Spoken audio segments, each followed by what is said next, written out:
Chapter 3. The Inevitable Decline of 3D. O pointy birds, O pointy pointy. John Lillison. Picture this. A one-eyed man is standing on a railway track in the middle of a desert, the straight line of the track stretching off toward the horizon, disappearing eventually into the distance. Far, far away down the line, a small black dot starts to grow in size, slowly at first, but with increasing rapidity. As the dot grows, it gradually begins to take the form of a steam engine, a big black beast with an aggressive tooth-like cowcatcher on the front, a silver circular emblem above this, and a giant funneled chimney stack on top. You know, like the ones you see in cowboy films, which inevitably get held up by men wearing scarves over their faces, one of whom turns out to be Brad Pitt with a beard. Only this one doesn't get held up. Instead, it just continues to get bigger and bigger. And as it gets bigger, the one-eyed man is able to hear the noise the engine is making, a great honking, steaming, squawking cacophony of biliousness, accompanied by the clattering and clanging of its weighty steel wheels on the iron of the railway track. The engine continues to get bigger and louder and clearer, and as it does so, the amount of track the one-eyed man can see stretching away from him inexorably diminishes, blocked out by the growing spectre of the steam train. Eventually, the train is so large and the amount of track still visible so small that the one-eyed man can see almost nothing but the big black engine with the looming cowcatcher that seems almost bigger than him. The sound of the engine is deafening, the sight of the steaming funnel transfixing, and the rate of their comparative growth in size positively alarming. And, at the very last moment, just before the engine ploughs into the man and turns him into a human skid mark, our monocular anti-hero thinks, "Damn, if only I could see in 3D. Or how about this?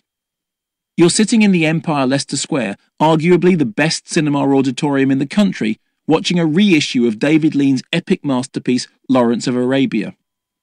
About 40 minutes into the screening, which incidentally is unencumbered by other badly behaved patrons kicking your seat from behind or obstructing your view from in front or annoying your ears from the side, we get to the epochal shot that introduces Omar Sharif's character, Sheriff Ali, who appears out of the distance, riding majestically upon a camel. It's a long shot, beautifully framed and held for what seems like an eternity, in fact around 2 minutes, far longer than classical editing wisdom tells us is appropriate. At first, it's almost impossible to make out the tiny shape in the distant landscape, but as Sharif and his camel come closer, falling gradually into focus, the sense of regal mystery is overpowering, awe-inspiring, transcendent. Except that in the alternative universe of this hypothetical example, David Lean has decided to shoot this scene in 3D. So, rather than marvelling at the clarity of the camera work, the composition of the shot and the emotional power of the scene, you are instead squinting at a smudgy image through uncomfortable and ill-fitting glasses which have darkened the brightness of the screen by around 30%, have caused the colour saturation to decline into something approaching a pastel smudge, and are in the process of giving you a headache in order to create artificially the illusion of depth through a bizarrely concocted polarised parallax process that your brain does not recognise from real life. As Sharif approaches, two competing images of him wrestle with your right and left eye, messing with your head, which could quite happily have worked out from a monocular image that what you are looking at is not a man and a camel magically growing in size, but a man and a camel gradually getting nearer and nearer. How would your brain know this? Well, loads of ways, including focus, depth of field, occlusion, nearer objects getting in the way of further objects, comparative colour saturation, distant objects being naturally desaturated in comparison with nearer objects, comparative brightness, ditto, and, perhaps most obviously, comparative size. Oh, and sound. All the ways, in fact, in which movies have been telling us whether something is near or far away for over a century, and all without having to wear those bloody silly glasses. The human brain is so agile and so developed in its understanding of monocular visual information that it can, and more to the point, will, impose a sense of spatial awareness, including distance and nearness, onto even the most basic image in which only one of those signifiers mentioned above is at work. Don't believe me? Okay, try this test. Look at the two pictures below. Obviously, this being an audiobook, you can't actually look at the pictures. obviously, but bear with us, it'll all sort of make sense. It's essentially two pictures, both in black and white, that appear to show a man walking towards us with a fence next to him. Okay, back to the text.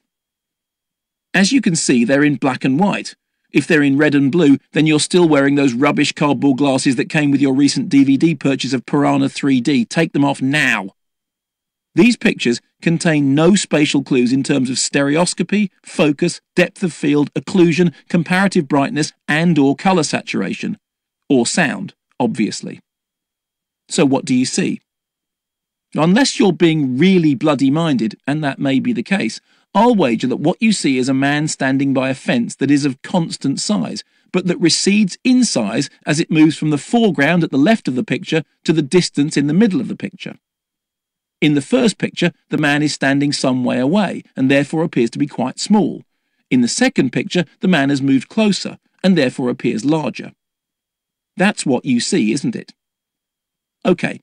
So how about if I tell you that in fact what you are looking at is a picture of an irregular quadrilateral shape with bisecting lines which is presented face on and is simply larger on the left than on the right. As for the man, this is in fact two men, one big, one small, situated in the same place in relation to the weirdly shaped thing that is most definitely not a fence. Got that? Good. Now look at the picture again. What do you see? Be honest. What you see is a fence stretching away into the distance and a man walking toward you, isn't it? Oh, you can make yourself see the irregular quadrilateral thingy and the stationary giant and the dwarf if you try, in the same way that you can look at one of those line drawings of a cube and then see it turned inside out if you concentrate hard enough. But even as you do so, your brain is still telling you that what you are looking at is not flat or two-dimensional at all. Your vision may be effectively monocular, and the pictures may be cruddy, hand-drawn black and white 2D, but your brain, which is a thing of wonder, unless perhaps you are Michael Bay, sees in 3D, naturally. So that being the case, why is Hollywood currently spending so much time and so much money trying to convince us that unless we play ball with their latest movie fad, we're just not seeing the big picture? Why is James Cameron telling us that everything looks better in 3D and waving Smurfs in our faces to prove it?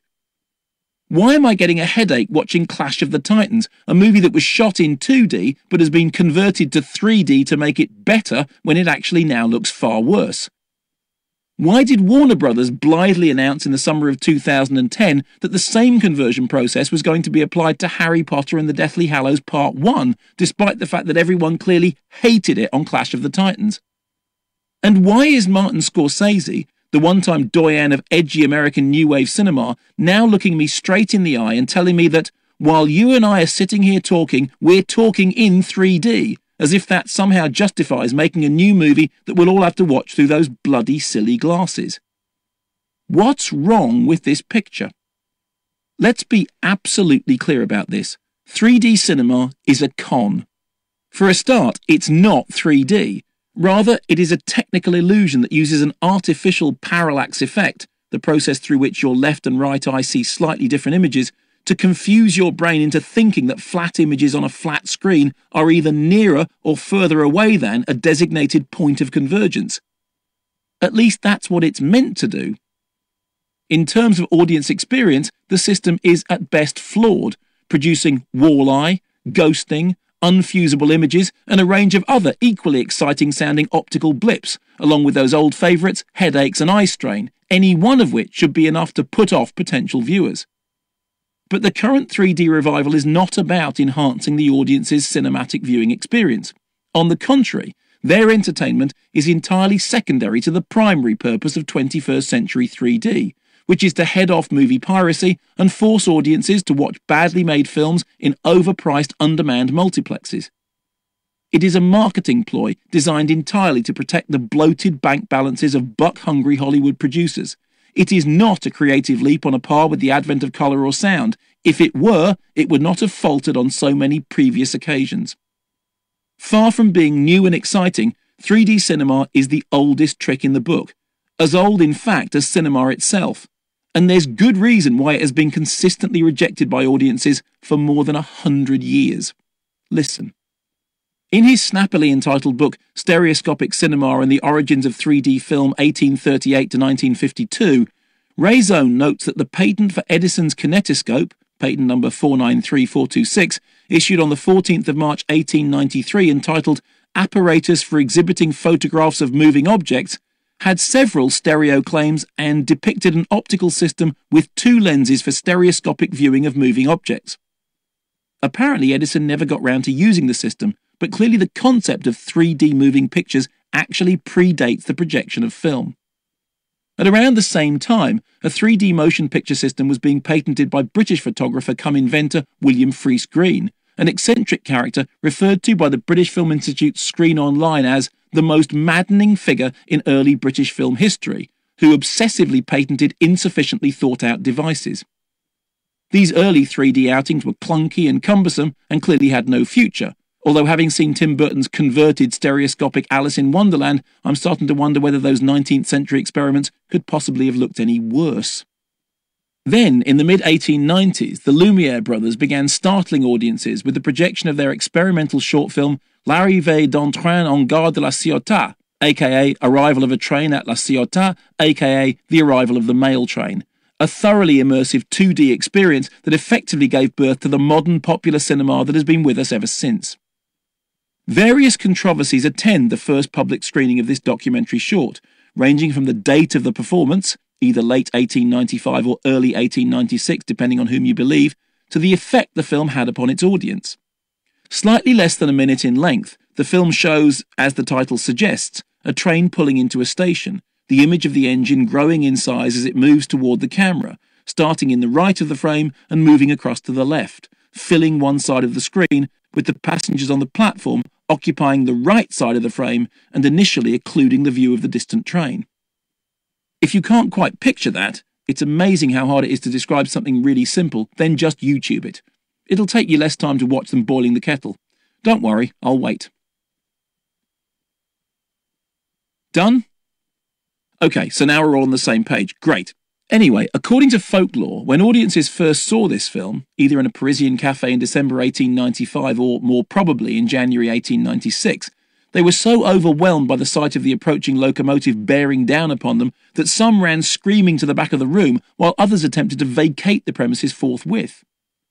No matter that the audience weren't wearing 3D glasses or having forced perspectives rammed in their faces through complex dual-image projection and separation systems. No siree. Audiences saw an allegedly flat-screen image of a train coming toward them and understood it well enough to run in the opposite direction. Or did they? Magazines at the time certainly reported fear, terror, even panic in response to early screenings of L'Arrivée d'un Train, reactions that the Lumiere brothers, who were nothing if not showmen, would have exploited to the hilt. And why not? As Whale, Hitchcock, Spielberg et al. Would discover over the next 100 years, nothing sells movie tickets like a really good scare. Yet eminent scholars have since written at great length about the lack of hard factual evidence to support accounts of the crowd-shaking effects of L'Arrivée d'un Train, and in recent years a rather more contentious theory has been forwarded as to the source of those stories.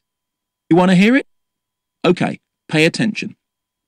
As is often noted, the Lumieres, like so many other photographic pioneers, had been playing around with stereoscopy for some time, and in 1935, or possibly 1934, accounts vary, Louis exhibited a 3D remake of L'Arrivée d'un Train to the French Academy of Science. Such a film may have been viewable on a stereoscope as early as 1903, but only by one person at a time. Is it possible that it was in fact this later 3D screening of the early silent classic from which audiences fled in terror? Has history somehow conflated the reactions to these two very different versions of L'Arrivée d'un Train and imposed the hysteria provoked by the latter upon the former? Was the real power of the image contained not in its motion, but in its stereoscopy? In a word, no. Think about it. By the end of the 19th century, audiences had become familiar with the phantasmagorical fairground projections